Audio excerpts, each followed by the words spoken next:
Welcome back to another episode of Behind Two Pallets. This week marked the start of the PTB, where the new perk shakeup, gen, and chase timing changes were in full effect. We're gonna tell you the high-level details, what we saw while playing, and we'd love for your comment on your experiences. So let's get it started in here.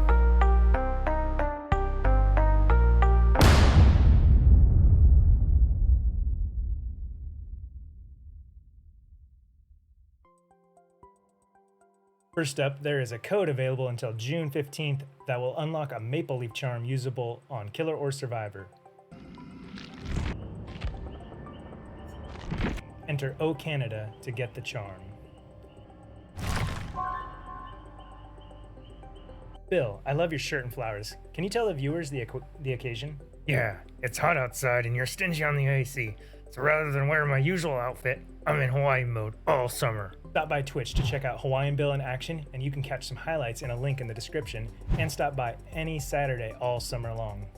The perks this update, we saw two main perks on the Survivor side being talked about. That's right. We had Dead Hard and Off the Record.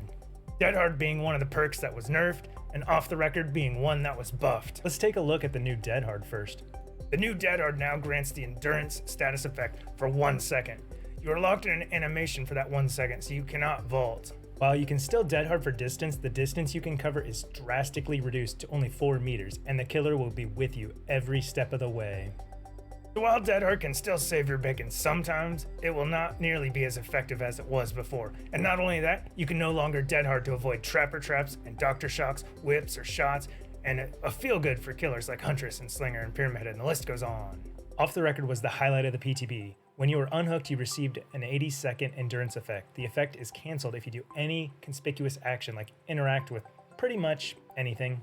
This allows you to take hits if the killer downs another survivor. You can also stack endurance with other perks like Metal of Man, Dead Hard, Styptic Agent from medkits if someone else applies it, and Borrowed Time.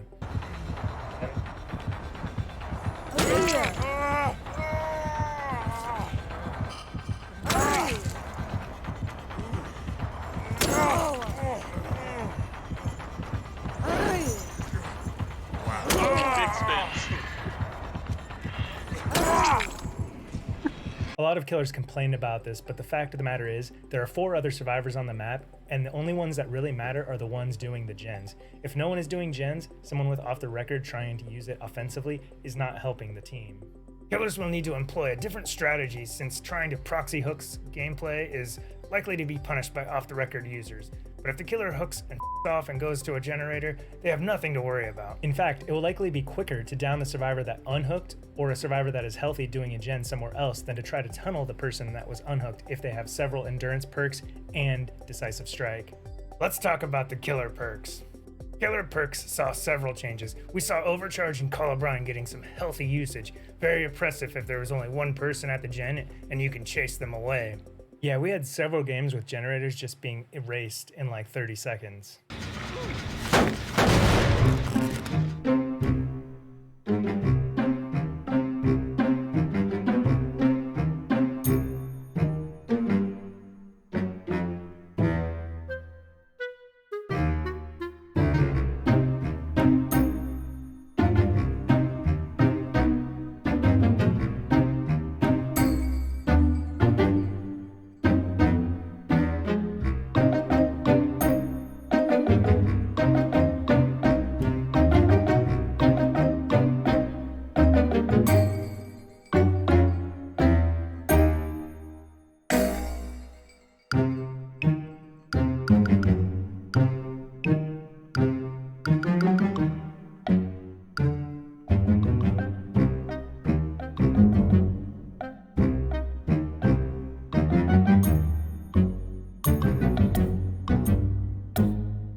They also adjusted timings of killer interactions like hitting survivors and kicking gens and pallets.